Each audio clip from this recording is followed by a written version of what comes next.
చిమ్లియా ఏంటంటే ఎండు కొబ్బరి నువ్వులేసి మామూలుగా చిన్నప్పుడు అయితే రోట్లు వేసుకునేవాళ్ళం.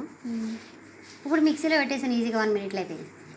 కానీ దానికి దీనికి టేస్ట్ డిఫరెంట్గా ఉంటుందిలే. కానీ ఇప్పుడు దీన్ని ఉండలుగా చేసుకుని తినాలా, ఇలా పొడి పొడిగా చేసుకుని ఒక బౌల్ వేసుకుని స్పూన్తో తినాలన్నది మీ ఇష్టం.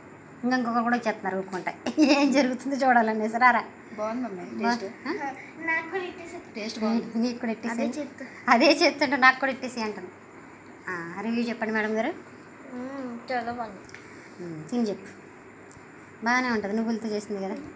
నువ్వులు ఎండు కొబ్బరి ఒకటే చెక్క, బెల్లం వేసి మిక్సీ పెట్టేసి 2 ఎలాచి పౌడర్లు ఎలాచీలు వేసి 2 ఏలక్కాయలు. నువ్వు తినవు సార్? నేను తినకుండా ఉంటాను. ఇప్పుడు ఇదే పని బౌల్ వేసుకుని స్పూన్తో తినేస్తాను. బాగుందండి. తినండి.